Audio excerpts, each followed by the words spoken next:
नमस्कार दोस्तों, मैं आपका स्वागत करता हूं आपके अपने चैनल तेज सिविल कॉन्टैक्ट में। दोस्तों आज हम बात करेंगे यूपी के ग्राम पंचायत के टेंडर कैसे देखें और इसके अंदर हम सारे जो भी टेंडर निकलते हैं उनको हम किस प्रकार देखते हैं। मैं आपको ले चलता हूं, कंप्यूटर की स्क्रीन पर दिखा रहा हूं सारी चीज़ें। तो स्टार्ट करते हैं। सबसे पहले हमें क्या करना होता है, गूगल पे सर्च करना होता है। मैं आपको एक एक चीज़ बता रहा हूँ। E tender UP UP search करेंगे। ये देखिए यहाँ पे आ गया है ई टेंडर यूपी nic.in। ये किया। इसके बाद में आ जाता है हमारा, यहाँ पे देखिए ये e procurement system government of Uttar Pradesh, ये हमने ये खोल लिया है। इसके बाद में अब हम यहाँ पे आ जाते हैं इसके ई टेंडर। इसके अंदर जो पोर्टल है ये हमने खोल लिया। इसके अंदर अब दो चीज़ें होती हैं। पहला होता है टेंडर बाय लोकेशन। ये टेंडर बाय लोकेशन क्या होता है, अगर आपको आपके नज़दीक के टेंडर देखने हैं, जैसे कि आपके तहसील का टेंडर देखना है, ज़िला का टेंडर देखना है, तो वो आप यहाँ पे लिख सकते हैं। जैसे आपके नज़दीक का कोई तहसील है या आपका ग्राम है या कोई ऐसे वो हैं, तो उसमें देखेंगे तो इस तरीके से इसमें फीड करेंगे और अपना लोकेशन मैं आपको थोड़ा सा दिखा दे रहा हूँ खोल के। ये देखिए, ये टेंडर बाय लोकेशन क्लिक किया, उसके बाद में यहाँ पर टेंडर बाय लोकेशन आ गया। अब यहाँ पे please enter the city in location, आप यहाँ पे क्लिक करके आपका जहाँ का भी वो है वहीं का आप इसमें लिख सकते हैं। यूपी का है तो यूपी का लिख दीजिए, जहाँ भी आपका एरिया नज़दीक कहाँ का है, जैसे आपका तहसील कौन सा है, ज़िला कौन सा है, तो उसके अंदर आप लिखेंगे तो सारी चीज़ यहाँ पर लिख करके उसके बाद में आता है यहाँ पे इंटर कैप्चा। तो ये जो कैप्चा होता है इसको आप भरेंगे और इसमें सबमिट कर देंगे। उससे आपको आपके नज़दीक के टेंडर मिल जाते हैं।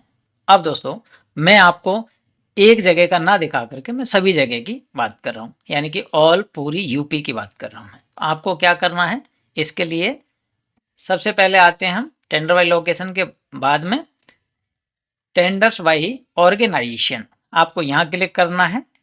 ये क्लिक कर दिया। इसके बाद में अब आ जाता है आपके पास, ये देखो, अगर आपको स्पेशल चाहिए कोई भी तो देखिए यहाँ पे लिखना होता है टेंडर कैटेगरी, आपको टेंडर कैटेगरी लिखना होगा। ये देखिए गुड्स है, सर्विस है, वर्क्स है। अब हमें गुड्स सर्विस और वर्क में से हमें जैसे मान के चलिए हमें काम करना है, जैसे कोई भी काम करना है, जैसे सिविल का काम करना है तो आप सिविल वर्क का वो भर सकते हैं। और सर्विस देनी है या आदमी देने हैं या कुछ और भी काम सर्विस देना कुछ भी, तो वो यहाँ पे सर्विस का टेंडर होगा। गुड्स का है तो ये गुड्स का आप यहाँ पे क्लिक कर सकते हैं। अब हमें कुछ नहीं करना, मैं डायरेक्ट सभी डिपार्टमेंट के टेंडर के बारे में जानकारी चाहिए तो हमें एक देखना है पहले एक पंचायती राज का टेंडर। तो पंचायती राज के टेंडर के बारे में हमें आगे देखेंगे और इसमें हमें कैटेगरी भरनी होती है कि कौन कौन से कैटेगरी आती है। अब इसके बाद में टेंडर एक्सपायरी, इसमें डेट भी लिख सकते हैं, लेकिन आपको इतना कुछ करने की ज़रूरत नहीं है।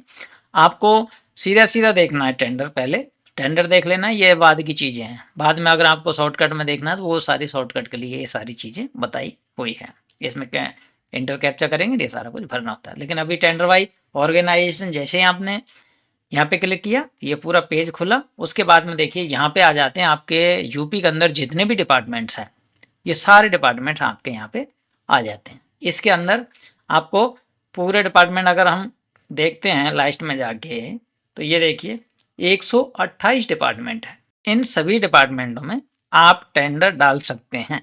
इसकी रजिस्ट्रेशन की जानकारी के लिए आप मैंने वीडियोज की लिस्ट बना रखी है, उसके अंदर देख सकते हैं। और या तेज सिविल कॉन्टैक्ट यूट्यूब चैनल है, उस पर जाके आप सारी चीज़ें देख सकते हैं, कैसे रजिस्ट्रेशन वगैरह करना है, क्या करना है, सारी जानकारी उस पर है। अगर आपको मेरे से बात करनी है तो मेरी फ़ीस होती है 1200 रुपये, और उसके अंदर आपको ये सारी जानकारी 4 महीने का चार्ज होता है, वो आप ले करके उसके बाद में सारी जानकारी फ़ोन पर प्राप्त कर सकते हैं। और बिना उसके आप फ्री में देखना चाहें तो व्हाट्सएप पे मैसेज करें और उसमें वीडियोज़ की लिस्ट मिल जाएगी, लेकिन वहाँ पे कोई भी सवाल जवाब मैं नहीं दे पाता हूँ, तो इसलिए आप अगर डायरेक्टली चाहिए तो हम व्हाट्सएप पर मैसेज कर सकते हैं। अब हम सबसे पहले देखते हैं ऊपर फर्स्ट नंबर से चालू करते हैं। जैसे कि आपके पास जितने भी डिपार्टमेंट हैं उसके देखो, आगरा डेवलपमेंट अथॉरिटी है, इलाहाबाद डेवलपमेंट अथॉरिटी है, इलाहाबाद म्यूनसिपल कॉरपोरेशन है। अब ये ऐसे देखेंगे तो बहुत सारे वो हैं डिपार्टमेंट है, तो आपको क्या करना है, आपको एक ही डिपार्टमेंट देखना है कि आपको पंचायती राज की बात करनी है। अब इसके अंदर देखते जाएंगे तो सारी चीज़ें आपको नज़दीक में आते देखेंगे तो एक एक चीज़ देखते देखते आपको आ जाएगा। आपको देखिए ये 69 नंबर यानी कि 69 नंबर पर पंचायती राज डिपार्टमेंट का टेंडर्स है। पंचायती राज के अंदर ये सारे टेंडर्स निकले हुए हैं। अब आपको देख लीजिए यहाँ पे कितना टेंडर है, ये देखिए राइट साइड में देखिए 1120 टेंडर निकले हुए हैं। अब इतने टेंडर हैं, इनको आप यहाँ पे क्लिक करेंगे 1120 पे तो ये सारे टेंडर आपके यहाँ पे खुल जाते हैं। आप इसको ऐसे स्क्रॉल करके देखेंगे तो आपको पूरे टेंडर की 1120 टेंडर की लिस्ट आपको यहाँ पे मिल जाएगी। अब हमें क्या करना है, हमें स्टार्टिंग में ही देखना होगा कि हमें सबसे पहले जो टेंडर निकला वही देख लेते हैं। ये देखिए ई पब्लिश डेट, ये 8 दिसंबर का टेंडर है, शाम को 6 बजे ये निकाला हुआ है। और इसके बाद में ये क्लोजिंग डेट इसकी 15 तारीख, क्लोजिंग डेट यानी बंद होने की डेट है इसकी 15 तारीख है। ओपनिंग डेट 15 तारीख को ही, 15 तारीख को ओपनिंग हो जाता है।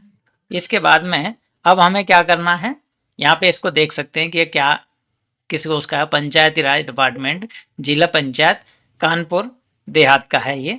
इसके अंदर देखिए जिला पंचायत परिषद में है मुखिया अधिकारी का आवास जो होता है उसका निर्माण का काम है। अब इसको खोलने के लिए आपको क्या करना है, यहाँ पे क्लिक करना है। देखिए ये मैंने क्लिक किया तो ये डिटेल पूरी खुल के आ गई है।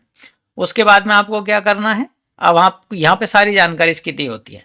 और दोस्तों ये सारी चीज़ है, इसका नाम लिखा हुआ है, ये पंचायती राज जिला परिषद का है। टेंडर रेफरेंस नंबर जो है, ये आपको दो चीज़ें ज़रूर ध्यान होनी चाहिए। अगर आप कभी टेंडर भरते हैं तो और किसी चीज़ की जानकारी आपको नहीं रख पाते हैं कि हमने कौन सा टेंडर भरना है नहीं भरना, तो वो सारी चीज़ों की जानकारी के लिए आपको टेंडर रेफरेंस नंबर यहाँ पे लिख लीजिए। और दूसरा आपका टेंडर आईडी नंबर भी आपके पास होना चाहिए, जैसे कि 2023 अंडर ये वाला लिखा होना चाहिए।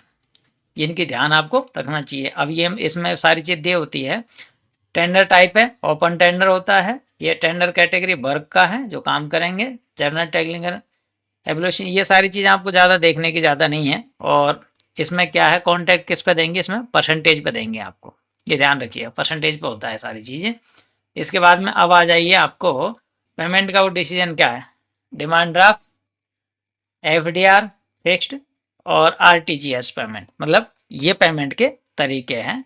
उसके बाद में आती है टेंडर फीस डिटेल्स, आपकी टेंडर में फीस जो लगेगी वो कितनी लगती है। तो दोस्तों इसके अंदर है टेंडर फीस इन, यहाँ पे टेंडर की फीस 10,590 रुपये है। ये बड़ा टेंडर है, ध्यान रखिएगा। ये फीस पेएबल अपर मुख्य अधिकारी फीस पेएबल होता है जिला पंचायत माटी कानपुर देहात के लिए ये जमा करानी होती है। अब ईएमडी की बात आती है, बहुत सारे लोग कहते हैं सर ईएमडी कितनी जमा होती है, तो इसमें टेंडर में ईएमडी होती है। जैसे ईएमडी अमाउंट इन यहाँ पे लिखा हुआ है 1,19,664 रुपये ईएमडी अमाउंट है। ये देखिए यहाँ पे लिखा हुआ है पूरी चीज़ें, तो ऐसे करके आप सारी चीज़ें आप देख सकते हैं। EMD fees type EMD payable to, ये फिक्स्ड है, ये जो ईएमडी है ये फिक्स ईएमडी इसमें दिया हुआ है, ध्यान रखिएगा। उसके बाद में अब आ जाता हमारा, ये हमारा टाइटल है जो पहले ऊपर लिखा होता है, उसके बाद में वर्ड डिस्क्रिप्शन है, ये भी ये लिखा होता है, ये सारी चीज़ें लिखी होती है। अब आ जाते हैं हम tender value in price. Tender value का मतलब क्या होता है, मैं आपको एक एवरेज वो बता दे रहा हूँ, इसके लिए आप ध्यान से सुनेंगे तो उसको समझने की कोशिश करिएगा। टेंडर वैल्यू होता है यानी कि कितने का टेंडर है, यानी कि ये जो टेंडर है ये 59,83,192 रुपये का टोटल टेंडर है। ये टेंडर की वैल्यू है, ये एस्टिमेट वैल्यू है, यानी कि उन्होंने जो वैल्यू जोड़ी है वो इतने का है। ये 59,83,192 रुपये का है, ये ध्यान रखिएगा, टेंडर वैल्यू इसको कहते हैं। उसके बाद में अब इसमें आ जाता है प्रोडक्ट कैटेगरी। आप बहुत सारे लोग क्वेश्चन करते हैं सर हमारे टेंडर तो निकले नहीं, हमें कैसे पता लगेगा कि हमारा ये टेंडर सिविल का है या किसी और का है। तो यहाँ पे ये टेंडर जो टेंडर वर्क बिल्डिंग्स ये लिखा होता है ना, इसी प्रकार इसका मतलब होता है प्रोडक्ट कैटेगरी का मतलब होता है यहाँ पे जो लिखा होता है, जैसे इलेक्ट्रिकल वर्क या रोड वर्क या मैकेनिकल वर्क, ये सारी चीज़ यहाँ लिखी होती है। तो इसमें लिखा हुआ है सिविल वर्क बिल्डिंग, यानी कि सिविल वर्क का काम है बिल्डिंग का। आप यहाँ ध्यान देख सकते हैं, लिखा हुआ है ये सारी चीज़ें, इसको पढ़ सकते हैं। टाइप कॉन्टैक्ट टाइप है, टेंडर है, और लोकेशन कहाँ पे है, कानपुर देहात है। ये सारी चीज़ें लिखी होती है। इसका पिन कोड नंबर है, पर बिडिंग मीटिंग प्लेस नहीं है, और पीरियड ऑफ वर्क डेज 365, यानी कि 1 साल का पूरा टाइम है इसको बनाने का, ये ध्यान रखिएगा। तो ये इस तरीके से आपको एक एक चीज पढ़ लेनी चाहिए। उसके बाद में अब आ जाता है हमारा publish date, document download date, उसके बाद में बिड ओपनिंग डेट है आपकी 15 दिसंबर 2023। बिड सबमिशन एंड डेट यानी कि 15 दिसंबर तक ही आप इसको 1 बजे तक ही भर सकते हैं, ये ध्यान रखिएगा। ये हो गया। उसके बाद में अब आ जाता है हमारा टेंडर, नीचे टेंडर डॉक्यूमेंट्स, क्योंकि ये सारी चीज़ें आपको समझ में आती है कि भाई ये तो हम पढ़ लेंगे, लेकिन अब हमें टेंडर डॉक्यूमेंट्स के लिए क्या करना होता है। दोस्तों टेंडर डॉक्यूमेंट्स के लिए जो हमारा टेंडर होता है वो यहाँ पे देखो ये लिखा होता है डाउनलोड एज जिप फाइल्स, इस पे हमें क्लिक करना होता है। अब मैं इस पे क्लिक कर रहा हूँ, ध्यान रखिएगा, ये क्लिक कर दिया। इसके बाद में अब आ जाता है हमारे यहाँ पे इंटर कैप्चा। दोस्तों इसमें ध्यान रखिएगा, कैप्चा जो भी उसमें लिखा होता है उसी उसमें डालना होता है। अगर उसको कैपिटल होता है तो कैपिटल में लेटर जो होते हैं, और अगर स्मॉल में तो स्मॉल में। अब इसमें कैपिटल है तो मैं इसमें डाल रहा हूँ, ये मैंने डाल दिया है, सबमिट कर दिया है। ये देखो, फिर अब क्या होता है इसके अंदर, एक बार में ये नहीं आता, तो हमें क्या करना है, दोबारा वही डाउनलोड एज जिप फाइल पे क्लिक करना होता है। ये जैसे क्लिक किया, यहाँ पे देखिए ये राइट साइड में आपका डाउनलोड हो चुका है। अब इसको हम खोल रहे हैं, ये मैंने ये खोल दिया, ये हमारा BOQ खुल चुका है। अब मैं इसको BOQ को खोलना चाह रहा हूँ, ये मैंने क्लिक किया, इस पर क्लिक कर दिया, ये खुल गया। देखिए अब हमें क्या करना होता है, ये देखो यहाँ पे सारी चीजें ये आ गया खुल के। टेंडर इनवाइटिंग अथॉरिटी AMA जिला पंचायत कानपुर देहात, और नेम ऑफ बर्थ जिला पंचायत परिसर में टाइप 4S अपर मुखिया अधिकारी आवास का निर्माण कार्य जो है। अब ये परसेंटेज भी होगा दोस्तों, ये ध्यान रखिएगा, इस पे सारी चीजें हैं। अब आ जाता है यहाँ पे, ये सारी चीजें आ जाती, देखो यहाँ पे आप आराम से इन चीजों को पढ़ सकते हैं। ये लिखा है आपका, ये देखो जो भी डिटेल्स इसके अंदर ये लिखा हुआ है, ये क्वांटिटी है, unit estimate, total amount with word, ये सारी चीज़ें लिखी होती हैं। अब इसके अंदर आप आराम से पढ़ सकते हैं। अगर आपको और जानकारी चाहिए तो आप व्हाट्सएप पर मैसेज कर सकते हैं, वहाँ पे आपको वीडियोज़ की लिस्ट मिलेगी, उसके अंदर आराम से आप देख सकते हैं। लेकिन वहाँ पे प्लीज़ आप मेरे से बार बार क्वेश्चन ना पूछें, क्योंकि मैं उसमें क्वेश्चन नहीं बता पाता हूँ, टाइम नहीं दे पाता हूँ, मेरे पास बहुत सारे वो आते हैं, तो इसलिए मैं किसी का भी उसमें जवाब नहीं देता हूँ, सिर्फ वीडियोज़ की लिस्ट भेजता हूँ, वो आराम से आप देख सकते हैं। अगर आपको जानकारी चाहिए, फ़ोन पे जानकारी चाहिए, तो वो मेरी फ़ीस होती है, उसको पे करने के बाद आराम से आप इसमें पूरी जानकारी, टेंडर से संबंधित, रजिस्ट्रेशन संबंधित जो भी जानकारी आपको चाहिए, BOQ है, रेट है, इसको समझाने का क्या है, क्या कंडीशन है, वो आप पे करें, उसके बाद में आराम से मेरे से जानकारी ले सकते हैं। और अब आता लास्ट में टोटल एंड फिगर, ये देखिए 59,83,192 रुपये टोटल इसका वो है, टेंडर वैल्यू है। अब इसके अंदर रेट एंड फिगर, आपको जो रेट भरनी है वो आप यहाँ पे भर सकते हैं, जितना भी है आप बना के और भर सकते हैं। रेट की जानकारी के लिए और सारी जानकारी के लिए आप फीस पे करके मेरे से जानकारी ले सकते हैं। तो दोस्तों अगर आपको ये वीडियो अच्छा लगा हो तो आप एक लाइक करिएगा और अपने चैनल तेज सिविल कॉन्टैक्ट को सब्सक्राइब कर लीजिएगा, जिससे आने वाली हर वीडियो आपको मिल सके। थैंक यू दोस्तों।